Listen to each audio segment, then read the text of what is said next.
గౌరవనీయులు మనందరి ప్రియతమ నాయకుడు శ్రీ రేవంత్ రెడ్డి గారి చేతుల మీదుగా ఈరోజు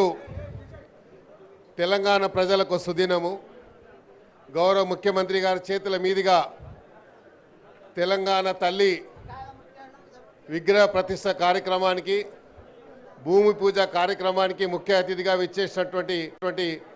గౌరవ ముఖ్యమంత్రి గారికి యావత్తు తెలంగాణ ప్రజల తరఫున, వారి యొక్క క్యాబినెట్ సహచరుల తరఫున, సెక్రటరియట్ ఎంప్లాయీస్ తరఫున, ఇక్కడ విచ్చేసినటువంటి పాత్రికేయులు, శాసనసభ్యులు, శాసన మండలి సభ్యులు, పార్లమెంట్ సభ్యులు అందరి తరఫున వారికి స్వాగతం పలుకుతూ ప్రత్యేకంగా ధన్యవాదాలు తెలియజేసుకుంటూ, ఈరోజు నిజంగా రాష్ట్రమంతా చూస్తున్నటువంటి గత 10 సంవత్సరాల నుండి నిరీక్షణ చేస్తున్నటువంటి ప్రజలకు, తెలంగాణ ప్రజలకు ఈరోజు తెలంగాణ తల్లిని ఎక్కడో రోడ్ల మీద కాదు, పవిత్రమైనటువంటి సెక్రటరియట్ ప్రాంగణంలో పెట్టాలని ముఖ్యమంత్రి గారు ఆలోచించడం అనేది అంటే తెలంగాణ ప్రజల యొక్క ఆలోచన విధానాన్ని పరిగణలోకి తీసుకొని ఈరోజు ఈ యొక్క భూమి పూజ కార్యక్రమం ఇక్కడ చేయడం అంటే తెలంగాణ ప్రజలు ఏదైతే ఆశించారో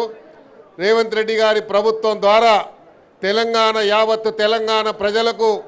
వారు అనుకున్నటువంటి విధంగా, ఆలోచించినటువంటి విధంగా అన్ని రకాలుగా తెలంగాణ ప్రభుత్వం సహకారం అందిస్తుందన్నటువంటి ఒక విశ్వాసంతోనే ఈరోజు ప్రజలు ఉన్నారు.